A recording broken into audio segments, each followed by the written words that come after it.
Hey guys, and welcome back to my Let's Play of LEGO Star Wars The Complete Saga. We have just 3 parts left, and they are all in Episode 6, Return of the Jedi. I just wanted to get this done and over with by this point, so some of these parts are going to be a bit beefy, including this one. This one is like half an hour long. And they're each going to contain 2 levels apiece, so we just have these 3 videos left for Return of the Jedi, and then we'll finally be done with free play mode. And there's still so much more to go. So our first minikit, they want you to have a blaster character. I have a force pull, although I can just walk off the edge like that. And you see, that is what you call, I don't know, that's what you call a bad death for a villain. There's a lot of stuff you can destroy around here, but only a few of them actually lead to anything. Most of it's just stuff for you to get studs. Even the bounty hunter stuff. I mean, that gives you the grapple point. But there are several other objects here that are completely useless, and we have finally, we've only got 3 parts left. We're in the last episode. And only now we have the minikit detector. Only now. So I'm going to be making use out of it. Hence why we've got all these arrows going around here. This is the Gamorrean Guard. It's kind of like lightsabers. Bib Fortuna just punches and kicks. So he's got a pathetic range. But yeah, the Gamorrean Guards, their axes can deflect lightsabers somehow. It should cut the axe in half, but no, they can block. And their jump attack is kind of like the Jedi's single jump attack, only they're stuck in the ground for a bit. Once they perform their final attack, that axe is pretty much stuck in the ground for a few seconds, so you can't move. So they're quite slow. They're pretty useless, really. I never use the Gamorrean Guard. And weirdly, Jar Jar can't pull down levers. I don't know why, but he can't pull down levers. So I'm not going to be, I just did that to show them off. We're not going to be seeing the Gamorrean Guard or Bib Fortuna anymore. There's also the Palace Guard, and they're just your typical grapple character. Or your typical blaster character. They don't have the dive maneuver or anything like that. So our next minikit is just in here. I don't know who just in here is, but that's where your minikit is. And thankfully we don't need to, I keep putting the helmet on just because I feel it's there, so I need to use it. I know I don't need it, I just feel like it's there, I should probably just wear it. Even though I'm not going to be wearing it for very long, because the moment I switch characters, it's going to deactivate. But I'm going to wear it anyway. So use it there. And this is weird, you have that thing on the floor that you can use the dark side character on. But there's nothing down there. You can blow it up, you can fall down it, and you will die. And that is its only purpose. It is otherwise completely useless. They were very imaginative with the placement of that one. Okay, so our power brick is just up here. What they want you to do is they want you to hit that switch. They want you to push this over to the switch, and then that will make the grapple point appear. I, however, can just jump up here. How he got up here, I don't know, because there's no grapple point. So, I want an answer to that. There's a weird bit of programming, because they didn't push the block or anything. And eventually I'll remember who I need. So this is Boss. We very briefly see him in Empire Strikes Back. He does appear in a few episodes of the Clone Wars as well. Which didn't exist at this point. It's basically just this weird lizard man. And he is, well, he controls exactly the same as Greedo. So he has, he can do that dive maneuver that Han Solo can do. And then he has all of the traditional bounty hunter stuff. By which I mean he has the thermal detonators. So he is one of the better bounty hunters. Because I find they all vary. Some bounty hunters are clearly better than others. Like, Django has the double pistols, but he does step back each time he uses them. But he also has a jetpack. Boba Fett has that blaster that does double damage, and he has a jetpack. And both of them you can add the rockets to later on when you find the minikit. So they're both great. I prefer Boba just because he doesn't step backwards, and you can actually shoot while running, which Django just stops. Bosk, he's fine because he's pretty much Han Solo with a thermal detonator, as is Greedo, he's exactly the same.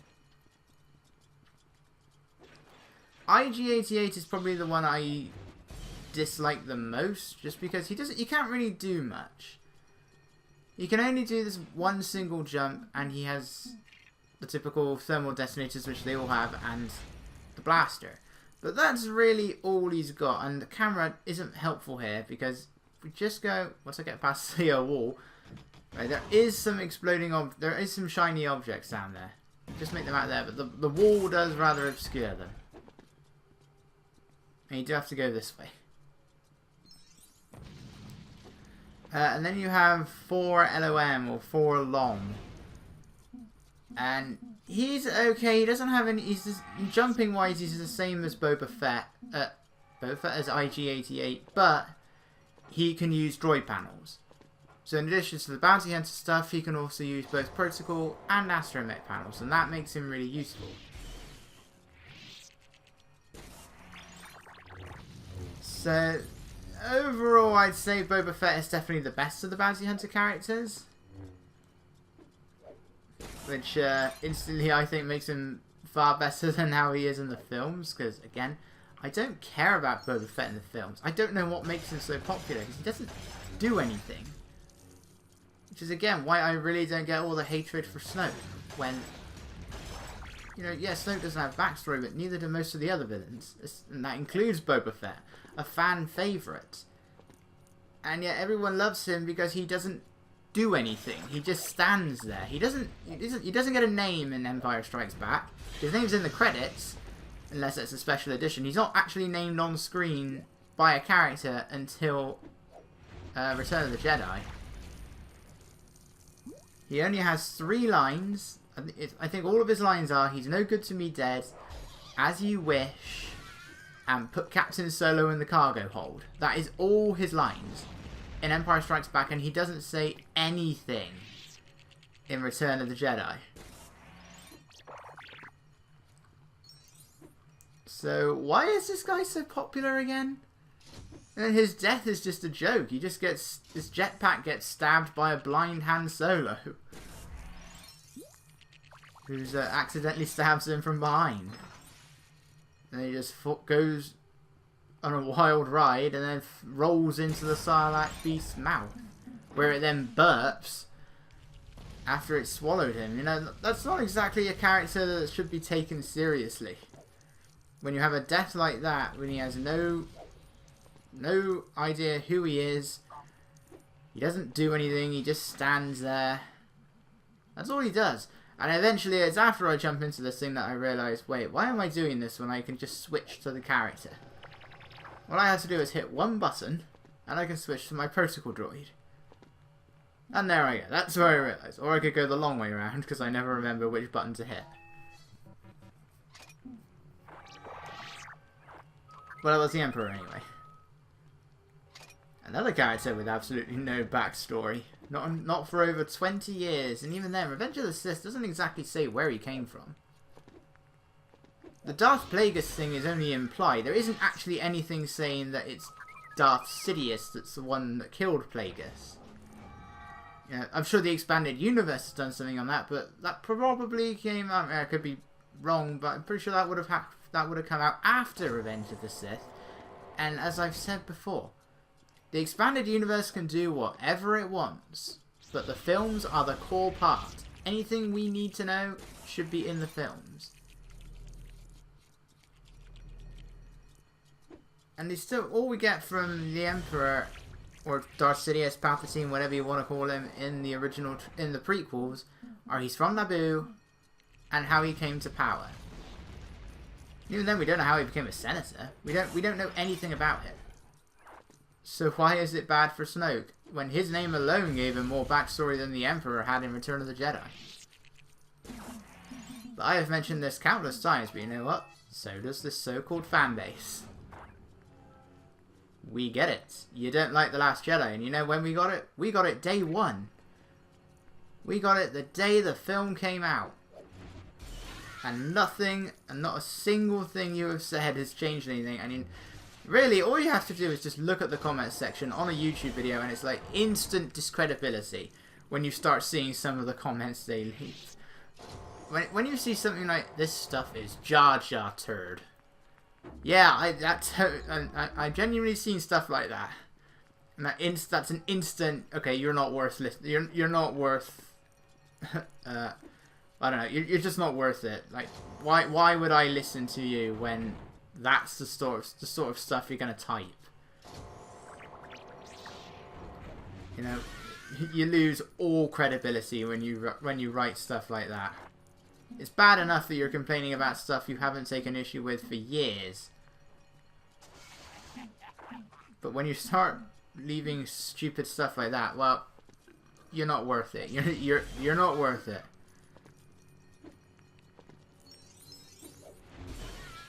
Okay, so our last minikit is in the Sarlacc pit, so we just need to carry on like normal. I kind of wish we could go over to Jabba's curtain, but we can't. Look, there's Han Solo. And now he's gone. We didn't rescue him. By the way, any frame rate drops, I'm going to have to look at this, because that is just the video exporting. That isn't the game. There's going to be a particularly bad one towards the end of the video, but it is just the video. It's the software, the exporting software. Like the actual game, the only lag I found in the actual game is in Defensive Kashyyyk at the beginning in the jungle section. That's the only time where the game actually lags. Because obviously this isn't a game that's exactly asking for much. Even for the Wii, this game is hardly asking for a lot. Lego Star Wars 3, now that game lags a lot. There is so much lag in that game, at least on the Wii version.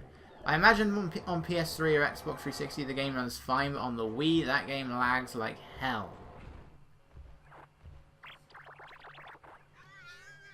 I probably will eventually one day get the HD version of Lego Star Wars 3 just to avoid all of the lagging. I don't really care about it here. I don't feel I need the HD version of this because it looks nicer, it does, but you know, that's it. It's just a little slight graphical change for a Lego game. So that's why I'm not really bothered about that.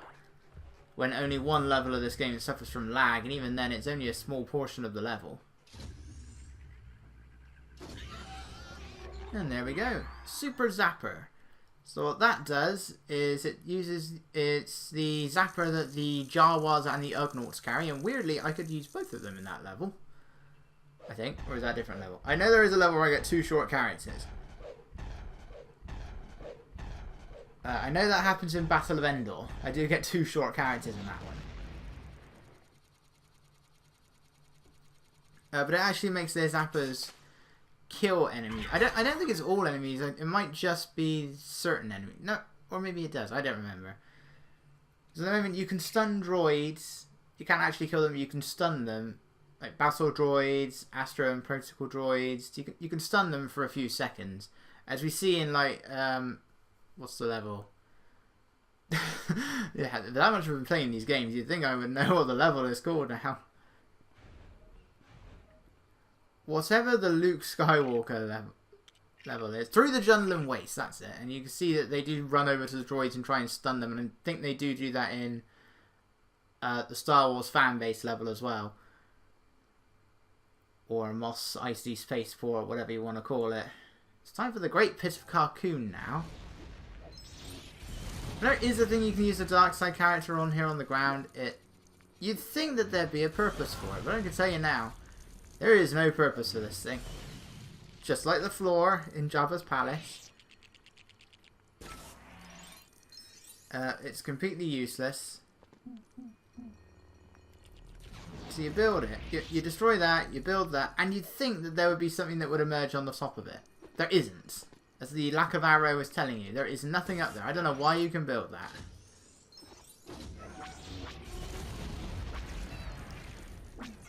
So we're going to begin with the... we're going to begin on the barges, as the level always does. I don't know what you call these things. I think that's the sail barge in the background. Is this the mini barge? I don't know what you call this thing. And what we need to do is we need to build 4 blasters, turrets, I don't know what you want to call them. And I missed. And I went off the edge. If you wanted to, you could just run over there. Or at least jump. I can't tell if the Jawas pushes very slightly slower or not. So you build those, and you got to build all 4 of them. You don't actually need to shoot anything, you just have to build them. And then that will make the minikits appear on top of that mast. I don't know. Actually giving a purpose to this mast.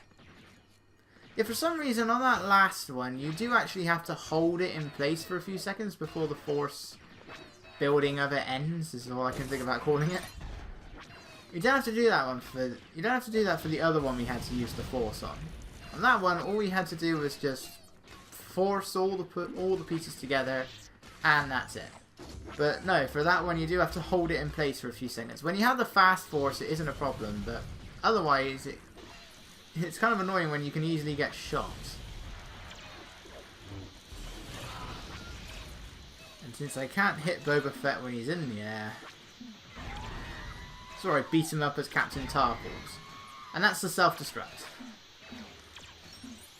Yeah, let's make this a joke. Let's kill Boba Fett as Captain Tarpals. If we were playing the prequel levels, he does have the super jump that Jar Jar Binks has. And unlike Jar Jar, he actually has weapons. But again, you can only do that 3-hit combo and then he does stay still for a bit. Not as bad as the Gamorrean guard, but he does stay still for like a second. Have you guys ever wanted to know what was on the other side of the barge? Now we get to find out. So by using the dark side character, your best bet is to try and stay behind that mast. Whoa. And then hopefully the skiff guards will... Or skiffs, I think that's what they're called. Their blaster should hit the mast. It's a bit tricky, because even if you have the invincibility on, if you get hit, that still does... That will still make you stop using the force. Like, it still hurts, it just doesn't make you lose health. Don't know why I didn't turn the perfect deflect on, to be honest, because that should have fixed it. That should have just made them deflect right off of me. Not that it was a problem anyway, they didn't hit me, but... Maybe that would be the last little thing I can show on. Perfect deflect. Actually, it won't be, because there's no more blaster characters. I don't know if it works on the vehicle levels or not, but I don't think it matters, because they'll have the tractor beam on. Because there's only 2 levels left, and there's no blaster characters in Jedi Destiny. That's the only level I have. That's the only on-foot level left. Because at this point, I've only recorded up to the Battle of Endor. I have this part and the next part recorded. So all we have is Jedi Destiny and Into the Death Star, which I can actually play competently this time. You know, that is the game. That flash of white and the lag before it. But I don't think it's entirely the game. I'm pretty sure part of it has something to do with the recording setup. Because it never happens when I'm playing the game. Because it happened a few times when I was recording the Insane trilogy as well. And it's happened a couple times here. That is not the game entirely. That has something to do with the recording setup. Because it never happens when you play the games normally. I never have a game flash white. Because it's not like they're on the same system either. One's a PS4, one's on the Wii U. And even you think after making all those gates go up so I could get out, so I could get up there. Or did I? That was just for these, wasn't it? Oh no, I activated something. You could build this. And you do need 3 characters up here, which is where the AI starts to go a bit weird.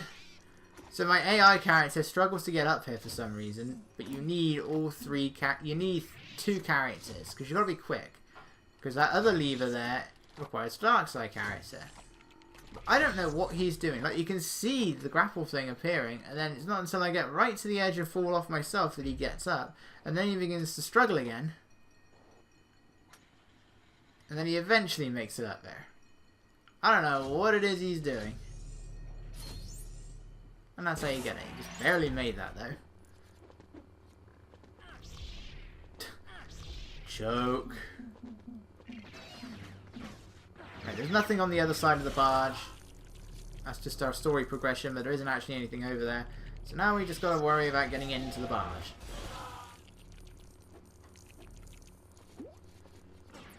Just make sure they're the same colours. And then we can go in. Eventually. And it did spin it too far, but thankfully the door just went down anyway. That's a really weird way of being able to get in there. I didn't bother trying. I wonder, can you blow these things up using the thermal detonators? Rather than building the turret thing. I mean, that's an area, this is an area that can cause a bit of lag as well, because when you blow all of those up at once, you know, there's a lot happening on screen, and for the Wii, it's a bit too much. I guess, I don't know how lagging works. I'm guessing it's like something to do with the console's power combined with how optimized it is. Because when I think of Super Mario Galaxy, that game is... It's quite a lot going on for a game on the Wii. Especially a 2007 game on the Wii.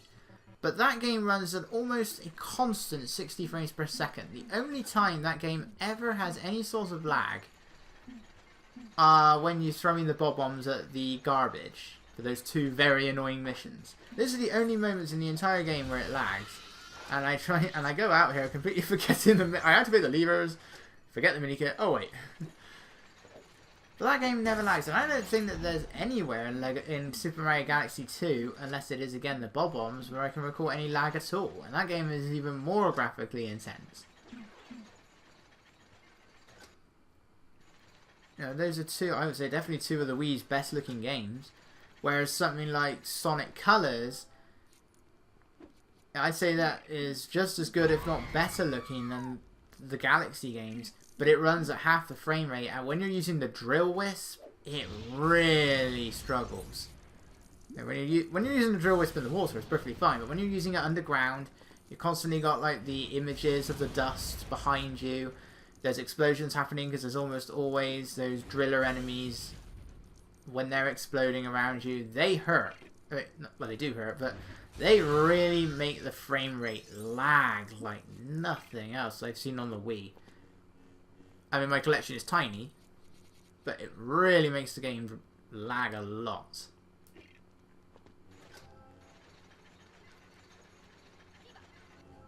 I mean, again, I don't know how lagging works. It's, again, there's also Sonic Heroes on PS2 and Shadow the Hedgehog. GameCube and Xbox, they run perfectly fine. 60 frames per second, never see any lag whatsoever in either of them. But on the PS2, it's a graphical downgrade. It drops to 30 frames per second, and there's still moments where the game lags. Sonic Heroes has several bits where it lags, especially in the special stages. And in Frog Forest, either it rains and there's a load of frame rate drops, or it tries to stay at 30 frames per second, but it gets rid of the rain graphics. And then Shadow the Hedgehog, that game really struggles in some levels. The Arc especially. The Arc practically turns into a PowerPoint presentation. It's like you are looking at the... I mean, Adabat in Sonic Unleashed HD is infamous for its frame rate drops. And it really is like looking at that. It's like when the pillars fall into the water in Adabat. That really drops the frame rate. Though apparently the game does run better on Xbox One X. I don't have an Xbox, and as such an Xbox One X is included amongst that. But that is quite interesting. I'm wondering if... well, actually, no. I don't know why I'm saying that, because it's not available. I was going to say, I wonder if Sonic 06 runs any better, but it's not available. And I doubt Sonic 06 will ever be made available to run on Xbox One X. or Xbox One's backwards compatibility. That is never happening. Generations, yes. Unleashed, yes. No, All Stars Racing isn't, actually. Transformed it is, Racing isn't.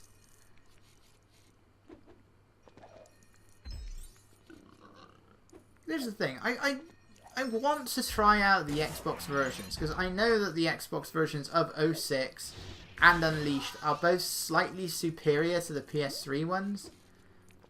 06 on 360, the loading times are a bit shorter. There are moments on the PS3, I don't think it happens on the 360, where Sonic decides to suddenly start running really slowly after hitting a wall. And there's a lot more slowdown on PS3, and that's saying something, because there's a lot of slowdown on 360.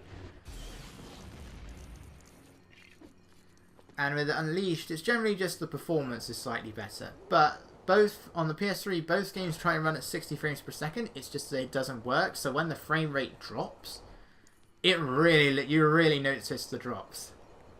So what looks bad on Xbox 360 looks a lot worse on PS3. And the only level on PS3 that can really manage 60 frames per second is Holoska. It's the only level that can do it. And 06, well, one moment it's 60, then it'll be 30, and then it will be like 5.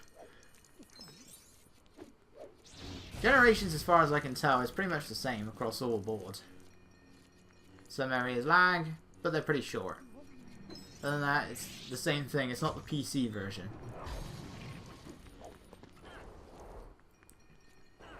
Also, the 360 version of Generations got the pinball DLC. I want to try that. I mean, I have no interest in it, in the pinball whatsoever. I just want to try it because it exists. I'm weird like that. And then Lost World has that Nightmare DLC stuff, which was only available for those that like pre-ordered it from a certain place on the Wii U. And weirdly, I have a box that says Deadly 6 Edition with bonus level, but there's no code in there. I think they just reused the box. Yeah, that's that lag I was talking about. that is not the game. That is just the recording. It says Deadly 6 Edition with bonus level, but there is no bonus level to be found. So that requires getting the PC version. I think my laptop can maybe just manage. It can definitely manage. I'm pretty sure it can manage Lost World. It probably couldn't manage Generations that well. And then there's Adventure 1. To be able to play it with widescreen. I know it requires modding, and I'm not really a fan of the idea of modding, considering that isn't exactly how the game is released to me, but at the same time, I guess it is showing support for the modders that are just trying to make things better for people. So that's why I'm mixed on it, but it does. I still have the PS3 version, so I could play Sonic Adventure with full screen with Dreamcast graphics, and the Dreamcast graphics look a lot better, which makes no sense.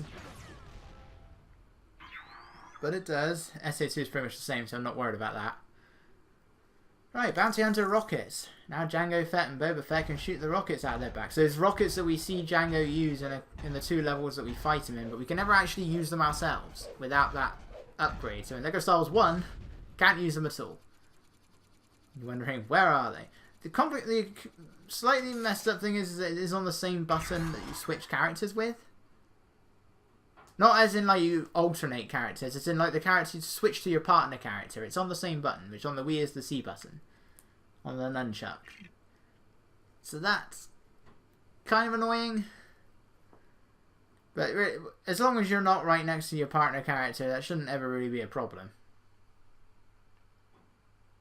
The rockets aren't particularly useful anyway, because they only go in like an upwards diagonal direction. So unless you're right next to the object, which unless you have the invincibility on is going to kill you, or the multiplier, that's the only way you're really going to hit anything. Because they don't really have homing properties, despite, you know, it's a missile. But that's that. So next to that, we're heading to the Forest Moon of Endor. And this is where I walk into the wrong room. Past me. So I went over to level 3, I was like, wait, Falcon Flight? Oh wait, that's the wrong level. So let's try going into the correct door, the one that actually says Episode 6, Return of the Jedi. So next up is Speeder Showdown. So I will